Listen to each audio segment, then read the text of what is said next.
जब भी कर्ण की होगी चर्चा, श्री कृष्ण को भी दोषी ठहराया जाएगा। रचा गया था ऐसा भीषण संयंत्र, बताओ दोषी किसे ठहराया जाएगा। हेलो दोस्तों, आज मैंने कर्ण के बचपन को चित्रित करने का प्रयास किया है और उनके संघर्ष, उनके पराक्रम और उनके दुर्भाग्य को भी बताने का कोशिश किया है।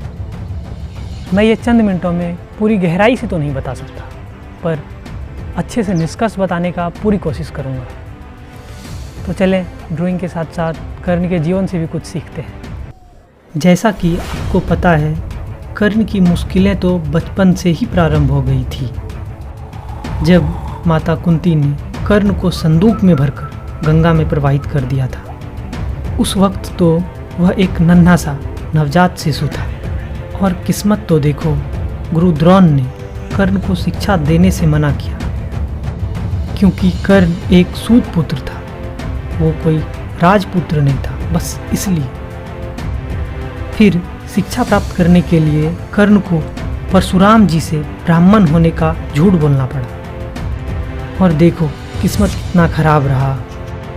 गुरु जी का नींद खराब ना हो, इसलिए उन्होंने दर्द सहा, इस कारण उसे श्राप मिला। और श्री कृष्ण के नीति के तहत ही इंद्र के द्वारा छल से कर्ण का कवच और कुंडल ही मांग लिया गया। श्री कृष्ण के नीति के तहत ही अमोघ अस्त्र, जिसका प्रयोग कर्ण अर्जुन के ऊपर करना चाहते थे, उसका प्रयोग घटोत्कच पर करना पड़ा। वो श्री कृष्ण ही थे जिन्होंने अर्जुन और कर्ण के निर्णायक युद्ध के ठीक एक दिन पहले कर्ण को यह बता दिया कि कुंती उनकी माता है और पांडव छोटे भाई। इस कारण कर्ण बेबस हो गया। आपको क्या लगता है, ये षड्यंत्र नहीं था? अगर बताना ही था तो उस दिन क्यों नहीं बताया गया, जब भरी सभा में कर्ण को अर्जुन से मुकाबला करने से रोका गया? और उन्हें इसलिए रोका गया क्योंकि वो एक सूत पुत्र थे। अगर बताना था तो उस वक्त भी बताया जा सकता था। और अगर युद्ध के समय ही बताना था तो केवल कर्ण ही क्यों? अर्जुन क्यों नहीं? सारे पांडव क्यों नहीं? मैं जानना चाहता हूँ, सिर्फ कर्ण ही क्यों? ऐसे होने से लगता है अर्जुन श्रेष्ठ नहीं, उसे श्रेष्ठ बनाया गया।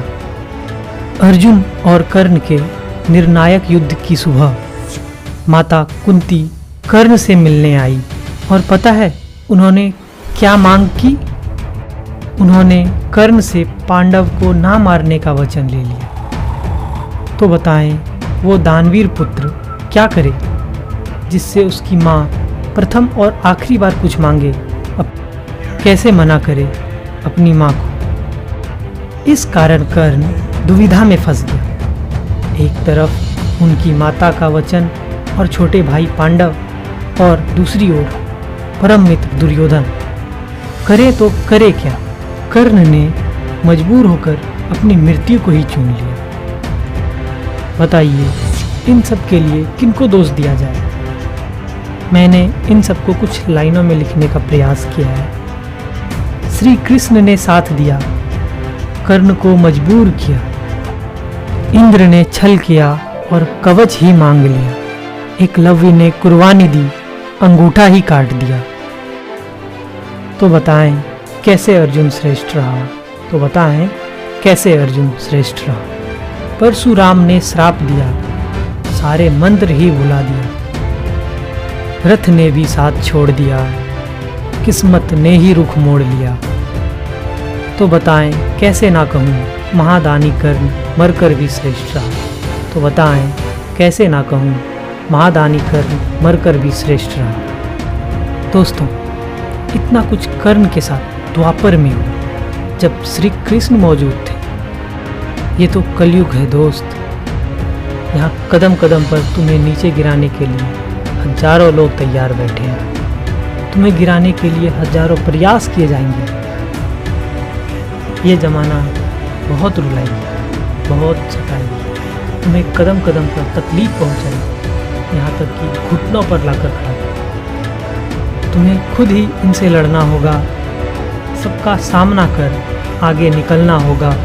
गिर गए हो तो स्वयं उठना सीख लो, क्योंकि संघर्ष में तुम्हारे साथ कोई खड़ा ना होगा। अंत में बस कर्ण के दोस्ती के बारे में बोलना चाहूँगा। मैं कृष्ण तो नहीं जो सुदामा सा दोस्त मांगूं, मैं कृष्ण तो नहीं जो सुदामा सा दोस्त मांगूं। हाँ, अगर दिखे कोई कर्ण तो यकीनन दुर्योधन बन जाऊं।